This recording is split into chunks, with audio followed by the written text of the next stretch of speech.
all for joining us on this gorgeous day. My name is Andy Robbins, and I'm the Hospitality and Community Engagement Manager here at Orange Bike Brewing Company. It's an honor to welcome you today on behalf of not only our team, but many of the small businesses, farmers, and local manufacturers who represent the backbone of Maine's economy. We are proud to stand here as part of a vibrant and resilient community, one that reflects the spirit, creativity, and hard work that make our state so special. The purpose of today's press conference is to shed light on a critical issue that is impacting all of us, the ongoing tariffs and their effects on Maine's local businesses and economies. While we may come from different sectors, brewing, farming, retail, manufacturing, and beyond, we are united by a common message. These tariffs are hurting us all. They're driving up the cost of essential materials and operations, creating barriers to our goods, and ultimately increasing prices for our customers. These challenges ripple through our communities, affecting not just our businesses, but the livelihoods of the people who depend on them. Thank you for being here today to listen, to learn, and to amplify the voices of Maine's local business community.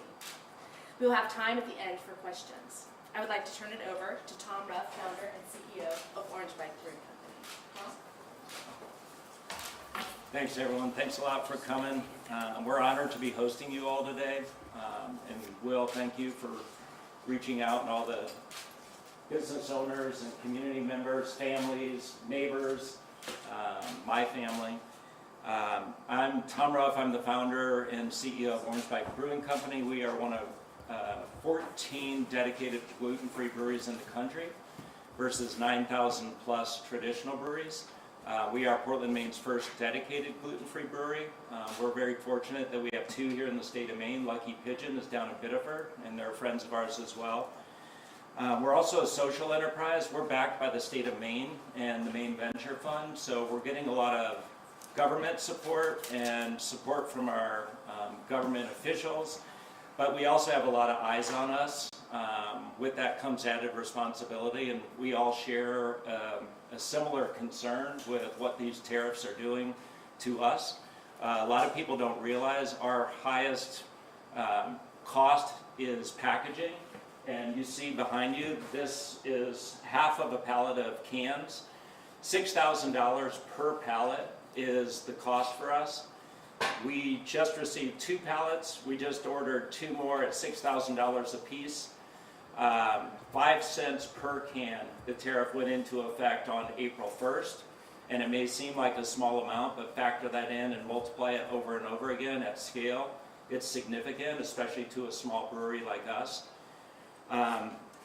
The small breweries, you know, we're a small brewery. We've only been in business a year and 4 months. A lot of my friends who own the breweries around the community as well, we're smaller breweries. And we don't have the bandwidth and the economic resources of what are the large national, international conglomerates like an InBev, et cetera, to absorb these higher costs. And with the macroeconomic financial conditions right now, we're already looking at our cost of goods, and we're getting hit with increases, not just with the tariffs, but our shipping cost is each day, each week, something else is new.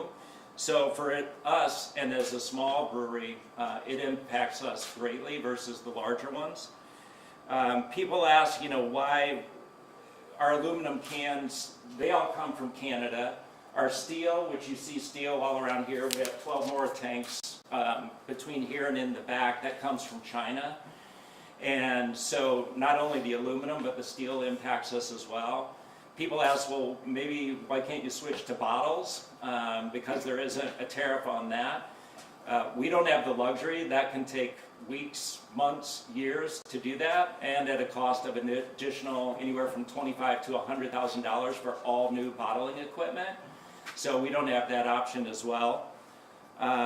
And of course, we would love to see manufacturing happen here in the United States, but it's not a quick fix.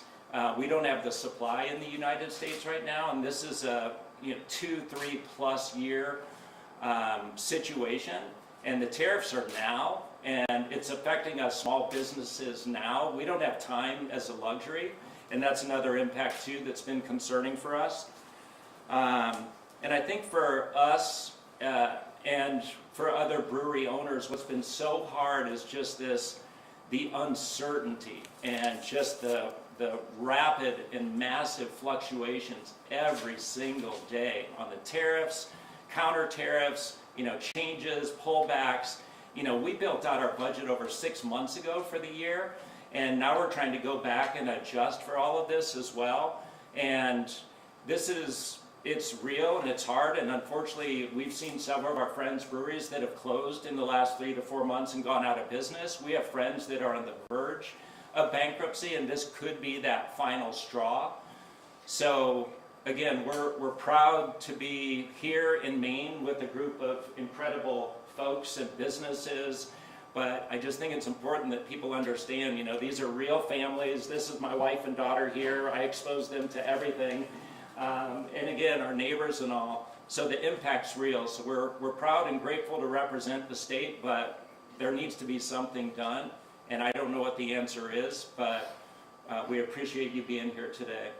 And with that, I'll turn it over to Travis Blake. He's the president of the Home Builders and Remodelers Association of the state of Maine. So thanks, Travis.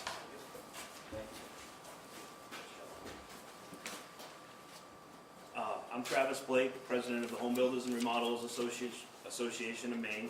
We're part of the National Home Builders Association, is our larger association. And I'm also a builder in the state with JW Design Build. In Maine, we're a little unique from the rest of the nation because we're not just 80% of our materials coming from Canada. We have about 95% of our softwoods and lumber that is used in the state coming from our northern partners. So this Canadian tariff affects us a lot more, and even just the potential of the tariff has spiked the cost of some of the lumber and products that we're getting. So that's a direct effect, and it hasn't even taken effect yet.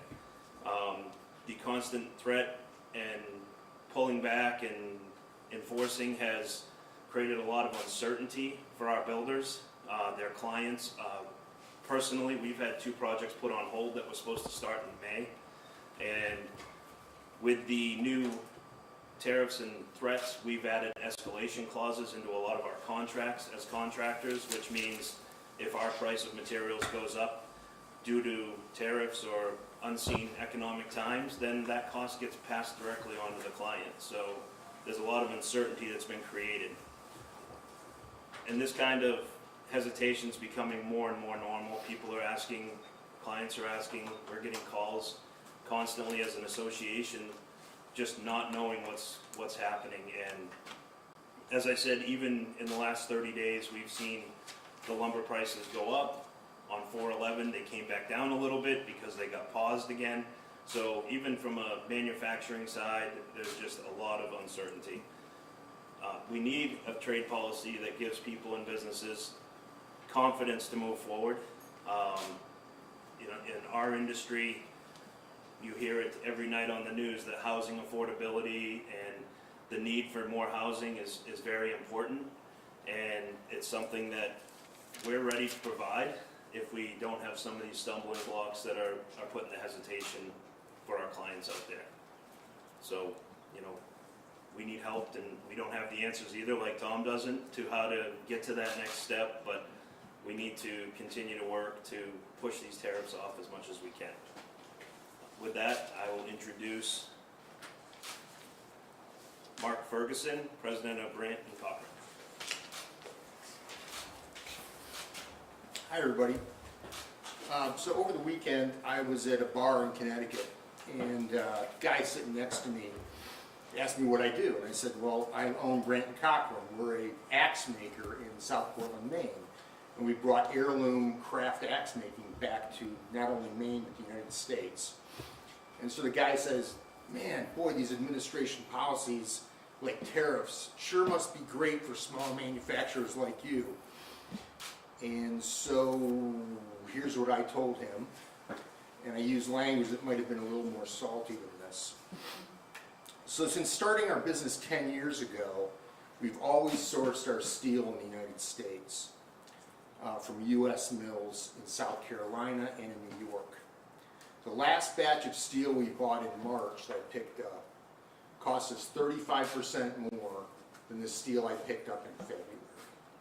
We were told by the distributor to get used to it because every month we're going to pick steel up, we'll probably see some kind of a price increase.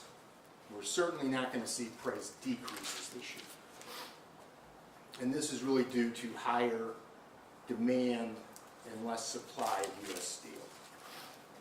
Now, I don't have, like Tom was saying, I don't have cash reserves like big companies to wait for these purported benefits of tariffs to take place. I have payroll for my 6 employees in 2 days. And I don't think the tariffs on steel imports are going to increase domestic production and lower prices by Wednesday. In addition to price increases, retaliatory tariffs are making my axes more expensive overseas. 2 weeks ago, my largest and longest standing Canadian client called to cancel all their orders for the year 2025. And they said that there was really 2 reasons for this. One was the reciprocal Canadian tariffs that made my axes too expensive against the other ones that they were selling in their store. We're making a expensive craft axe, so there's not a lot of margin in those for the stores. The other thing is they said the cavalier attitude towards our Canadian neighbors means no one wants to buy U.S. products anymore in their stores. And I get it. So my ex-customer will now buy axes from my Swedish competitor. The final immediate impact for us is that tariffs have upended our sales plans for 2025. In 2024, we put together a plan to start exporting into Northern Europe and Japan. We plan to go to an outdoor gear show in Germany this summer, which is expensive, and also start looking into hiring Japanese distributors for our products. With all the uncertainty around tariffs, we've put all those efforts on hold. Now we've got to kind of reconfigure our entire sales plan for the year. And we're already, a third of the way into it, more than a third of the way into it. So yeah, guy at bar, these tariff policies are not great for our small business. So with that, I'm going to introduce Mary Chapman with Sissel and Daughters Cheesemongers. Good afternoon. My name is Mary Chapman. I'm the co-owner along with my husband Will Sissel of Sissel and Daughters Cheesemongers. We opened in September of 2018 with a really simple mission, which was to serve real food to good people made by good people. We offer cut-to-order cheeses, both domestic and imported, and carefully selected pantry items from around the world. Our mission has always been that quality come first, no matter where the product comes from. Our business is built on the relationships that we've built with cheesemakers and food artisans by traveling the world and meeting people, seeing the way they make food, and trying to bring traditional food making back to the United States. This is not about trends or packaging. It's about honoring the craftsmanship of the people that do this good work all around the world. Tariffs are threatening all of that. We're being forced to cut back on the variety of the products that we sell from small-scale producers, something that we've done since day one. And once these products go away because of tariffs, they very often don't come back to the United States because we're putting small farmers, small cheesemakers out of business, whether we know it or not. On the domestic side of things, we have 5 full-time employees. We always hire seasonally. For the first time ever, we have instituted a hiring freeze. We are not adding the 2 new employees that we plan to add coming into the summer season, just because we don't know what things are going to be looking like this summer. which means more hours for me and my husband away from our 2 little girls who we've named our business for. And that's just the sacrifice we have to make to be able to continue to employ the people that we do employ. This economic uncertainty is affecting everything that we do. And it's not just a business issue for us, it's an attack on the US food system, on the real handmade, non-industrial food that makes our culture unique. Tariffs don't just increase prices on imported goods, they make it harder for our domestic producers to do what they do as well. One example is Andy Hatch of Uplands Creamery in Wisconsin has been working for years to plan and secure funding for creamery expansion, and he has just announced that he is putting that on hold because his lumber comes from Canada, his cheese making supplies and equipment come from Europe. These things just don't show up overnight in the United States. Let's see. And it's not just about the tariffs on the imports. We have seen already a hesitancy in our customers to spend in the way that they normally do. And for the first time after 7 years of continued growth, we have seen increased sales every year that we've been in business. In the last month, our cheese sales dropped by 20%. For 7 years, we have worked diligently to keep our prices fair and stable. The tariffs are for the first time forcing us to raise them. And we don't want to raise our prices, but we also do not want to compromise our standards. Simply put, we want the government to keep tariffs off our food and just let us keep doing what we do, which is feed our neighbors with integrity. And with that, I will hand it over to Quincy from the Chamber of Commerce. Good afternoon, everybody. My name is Quincy Hensel. I'm the president and CEO of the Portland Regional Chamber of Commerce. We represent the city of Portland, the 7 surrounding communities, and have about 1,400 members. And over the last few weeks, I've spoken to dozens of business leaders. And the one thing I've always known to be true is that businesses need predictability. They almost don't care what the rules are they have to operate within, but they want to know what the rules are, and they want to know that these are going to be the rules for the foreseeable future. They want predictability. And one thing we do not have right now is any form of predictability. Instead, what we're getting is confusion and disruption and chaos. The tariffs are being rolled out rapidly and without much warning, and it just feels like they're being decided without any input from the people who are actually getting impacted. And one area that Travis had touched on is the cost of lumber. And I'll say for our chamber here in the Portland area, our #1 policy priority that we're focused on is housing. We don't have enough housing, and the housing that we do have is not affordable.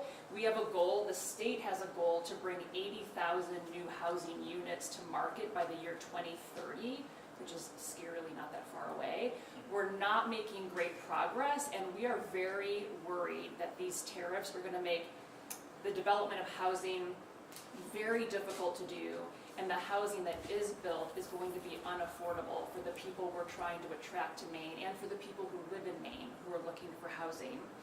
The tariffs on lumber, steel, and aluminum are just really giving developers, rightfully so, serious pause, and these costs can really, they're going to slow down housing production, and we are not in a place where we can afford to slow down housing production.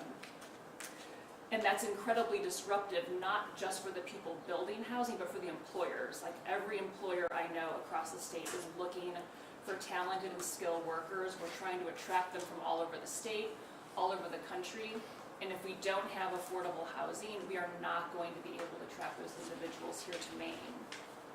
And I know others before me have talked about the desire for businesses to expand production capabilities, and we just see people just pausing in their tracks. I think back to the predictability point, a business is not going to invest if they don't know what's coming down the pike. They're definitely not going to be making long-term investments. So from the people that I've been talking to, if they had development projects or they had expansion plans, that's just all been put on hold, and that's not good for our economy, and it's not good for the small businesses who want to grow and succeed and provide jobs for the people who live in Maine.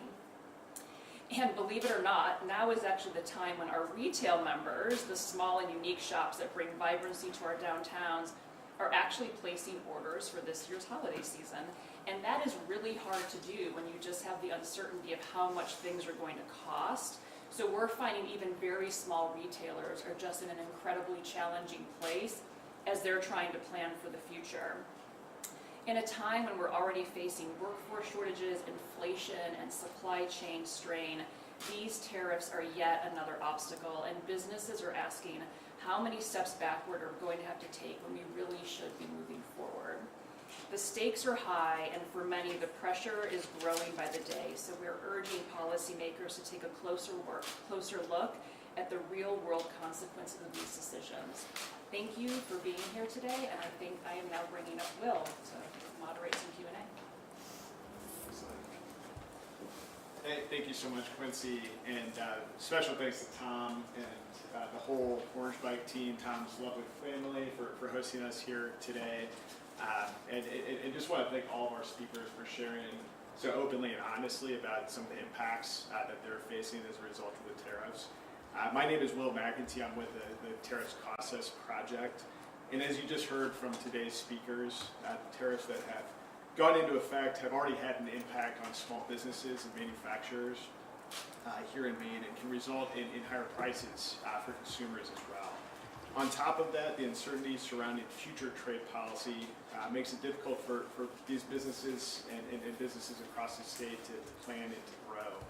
And we're now able to, I want to thank you all for joining us again. We're now able to open it up for questions. If you want to just start with your name, your outlet, and who your question is for, we'll leave it open for as long as we've got questions. And I'm sure, I know some of our participants are available to stick around to do some one-on-one interviews afterwards as well. So feel free to chime in if you have a question. Hi, I'm Donovan Lynch. I'm from News Center, Maine. The Canadian province of New Brunswick has a tariff response plan. What would you like to see the state of Maine do to kind of tackle these issues that you all have highlighted in your speeches? I don't know if anybody wants to talk about that. The state of Maine. Yeah, the state of Maine. That was a question, right? What Yeah. the response from the state? Quincy, you're probably more equipped to speak than me. Like, I'm throwing my hands up. Like, I don't have a solution, but you know, everyone doing something is my big thing. Making your voice heard, sharing these stories. For me, like hearing these stories, this is real world stuff. Like when we read this in the newspaper, you know, it's interesting. You see the quote, you feel kind of bad, but like, I know these folks, a lot of them, their families, and this is like real world stuff.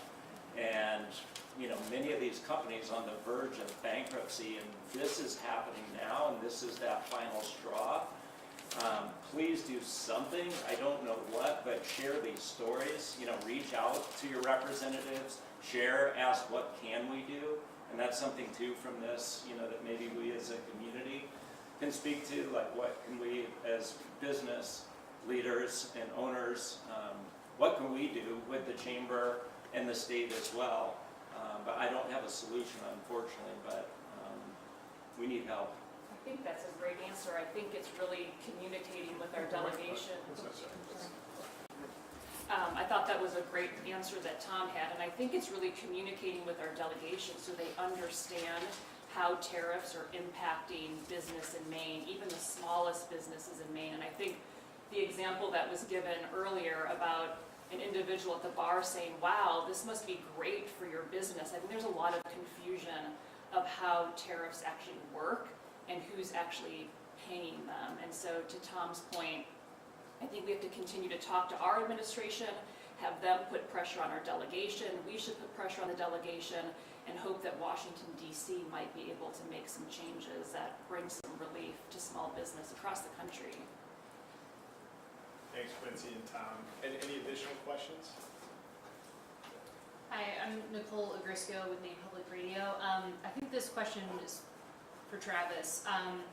Can you speak more to the projects that you mentioned that were delayed? Like what kinds of projects they were? Were they single-family homes or something bigger? Anything Sure. like that?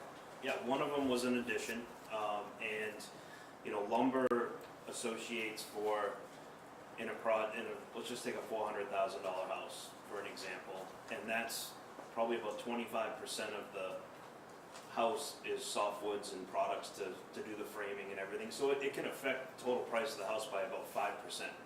So if you take a $400,000 house, 5%, that's $20,000 that you're adding to the, I hope my math was good, that was quick, but it's about $20,000 you're adding to that. So my client was about a $300,000 project, so they were concerned with that, plus flooring. A lot of flooring comes from China in the engineered woods world, so that could affect her finished product, so there was just a lot of uncertainty.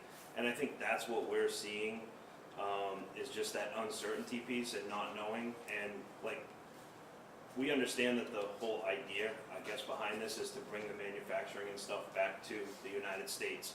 Well, in our world, for lumber mills and all of that, it's not just bring it in and start doing it again. We don't have the raw product here in the state of Maine to create. They have to open up federal forestries for us to be able to forest, so that takes time. And then to just set up a mill to be able to make this product, that's going to take a year or so to even think about creating more lumber mills in the United States or in Maine. So it's not a quick answer either. So even if tariffs did go in, but we're going to solve it, it's going to take a while. But that's what we're seeing from the client, is just that possibly 5 or 10%. I saw a statistic today that every $1,000 that a house goes up in value, 140,000 people can no longer qualify for a mortgage. So if you think about that and start adding $5,000, $10,000, $20,000 to a cost of a house, you're eliminating 1 million people from being able to buy a home in the United States. So it really has a large effect to the home buying. Thanks, Travis. Next question? Tariffs cost us, that's a national organization. That's right. Yeah. Can you speak a little bit to the national context of what's happening in Maine, and if this is happening across? Are you guys working the message everywhere? Yeah, absolutely. Yeah, we're a national organization that really started as a result of the most recent tariff policies, and we have been hosting similar conversations in other states. I think what we've seen, across the country is really similar to some of the stories shared here today. Just a lot of small businesses that are concerned either about the cost of the goods they sell, the cost of inputs for the products that they manufacture, similar to what Mark shared earlier, and also for some of the manufacturers and even small to mid-sized manufacturers in a lot of states, impacts on their export market if they do export. And so a lot of what we've been working to do is really lift up the impact of small businesses and manufacturers, and really grateful to this incredible group of small business leaders here in Maine that have shared their stories today. Next question?